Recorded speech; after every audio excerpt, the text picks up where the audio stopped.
Something is happening in East Africa that we cannot ignore. Not just in East Africa, but it is a point to start.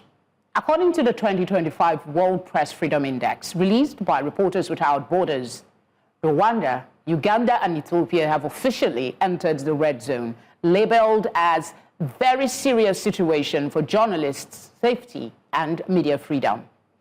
The situation is no different, or it's even worse, in Burundi, which fell by 17 places to 125. Sudan, lower, 156. Djibouti, 168. Egypt, 170. And Eritrea, with the world's worst ranking at 180th position.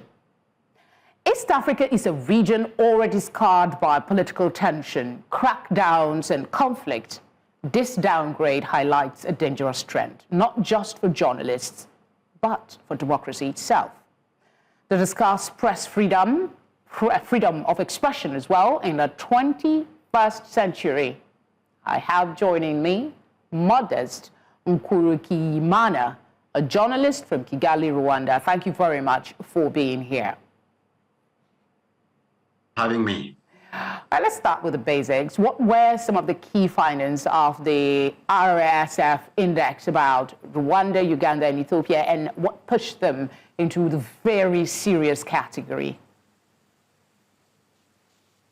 In my perspective, I don't see it the way they have presented the findings. For me, it's completely different, and have been doubting about their findings. I even wonder if really the numbers or the findings reflect the reality of what is at field.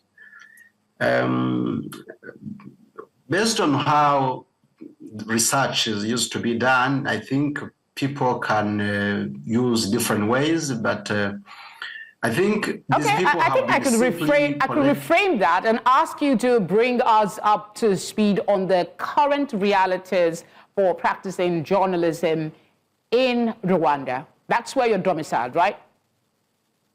Yeah.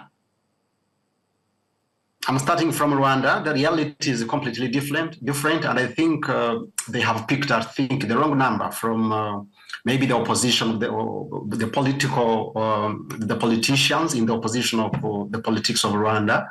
Otherwise, the things that are represented in this research, in this World Press Freedom, I think are categorically different from the reality that field.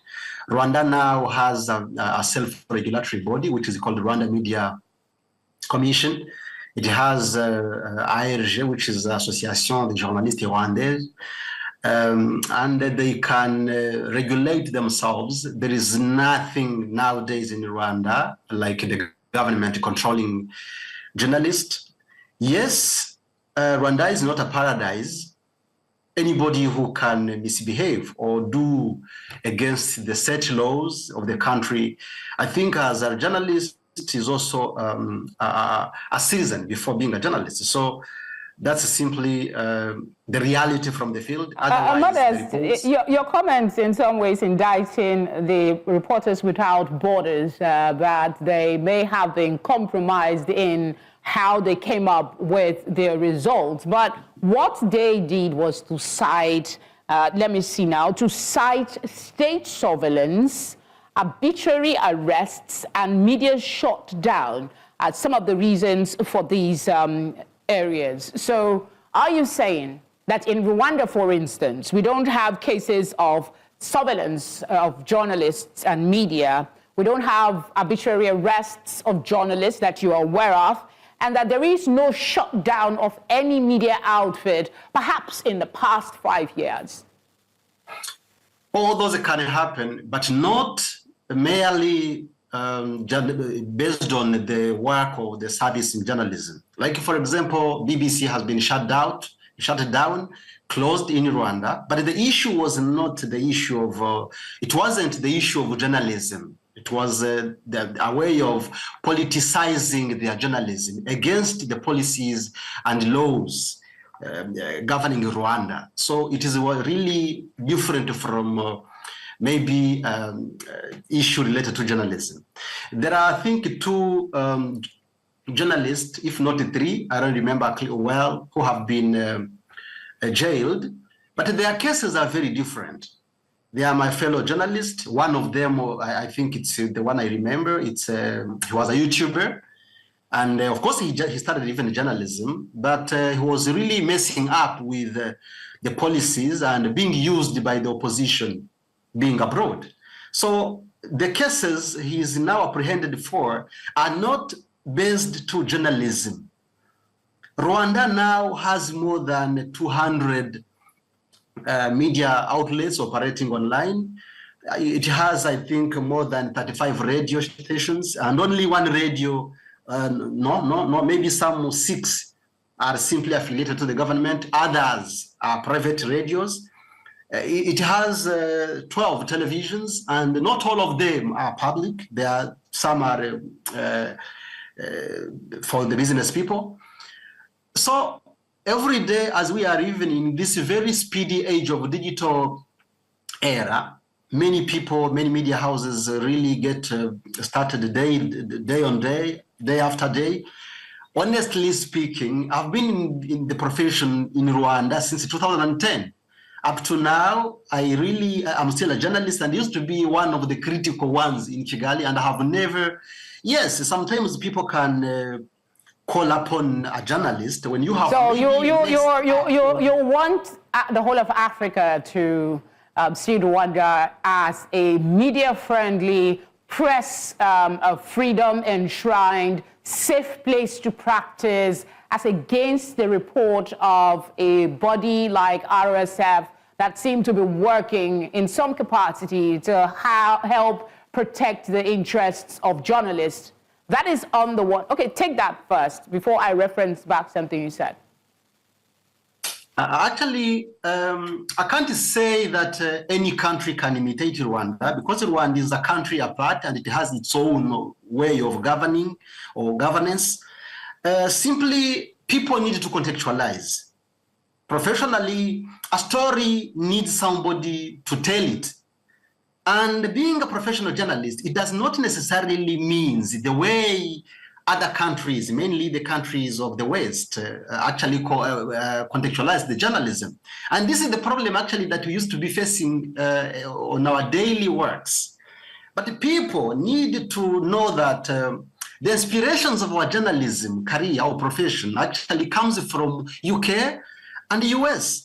The US as libertarians, they were actually, they inspire us, the libertarian philosophy, while the UK inspire us with the social responsibility philosophy. So a country can choose to be libertarian or social responsible, responsibility or inspired by the social responsibility pragmatism or philosophy.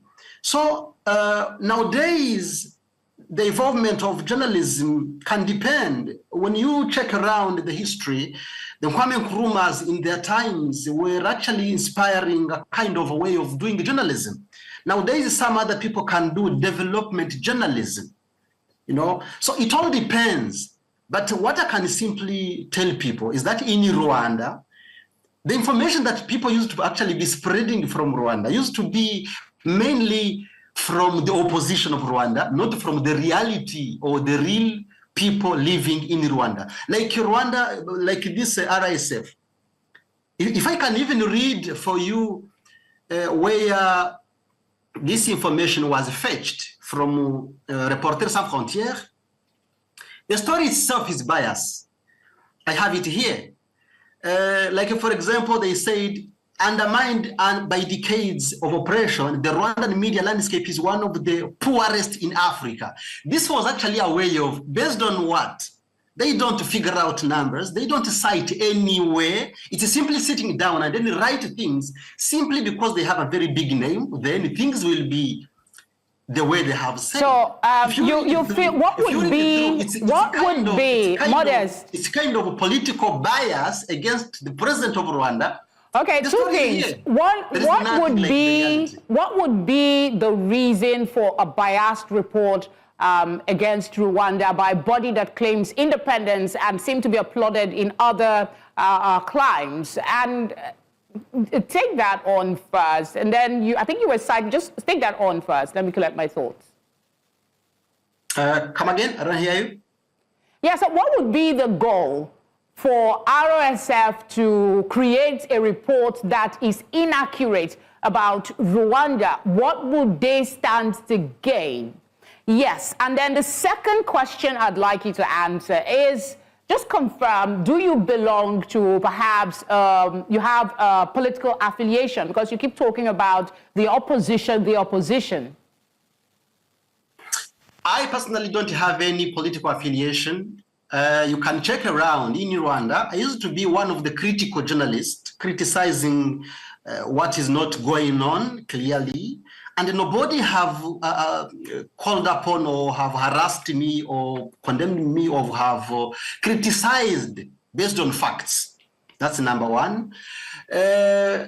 Simply, when I talk about political biasness, it's simply that maybe yourself, if you can trust some organization and trust in it that they can't commit any mistake or biasness, I'm referring to you to read their stories and check.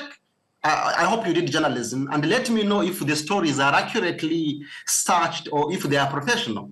Because you can't tell me somebody is making a report, but he will be affiliating it to the leadership of the president and then tell me that is a story that I can trust. Secondly, number one, personally, I live in Rwanda, even if now I'm in Europe for my personal things or personal deals, personal businesses, but I live in Rwanda every day, every time. Since 2010, I've been practicing journalism. I've been corresponding to international media houses. And even now, if you check Rwanda, I currently work with a media called SKFM. I'm one of the critical journalists.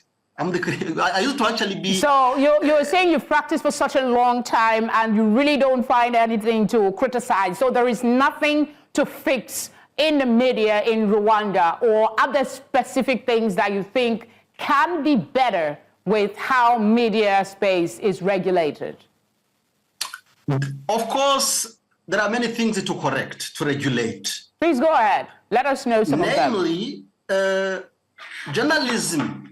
Not only in Rwanda, this domain has really had financial issues, which can even lead journalists to be unprofessional because of lack of finance. Some who were good reporters, good investigative journalists, are no more practicing that because of lack of finances. And basing on that, I was surprised to see RSF saying that journalists are no more doing investigative journalism because the government is trying to maybe break them or defending them to do that. Yet, personally, I know the reason is that people, these private media houses are not financially well equipped, and that is the issue. So I think the government actually should facilitate or set apart some kind of budgets that can be facilitating journalists for even now that we talk. I know and trust, believe journalism, when well done, can contribute in the development of any system or domain or development of a country. So number one, honestly, there is no investigative journalism due to lack of finances from the private media houses, as I told you. And maybe some advisors in the country don't see that like a gap because maybe they will use a public broadcaster. That's number one. Number two, there is a need of increment of more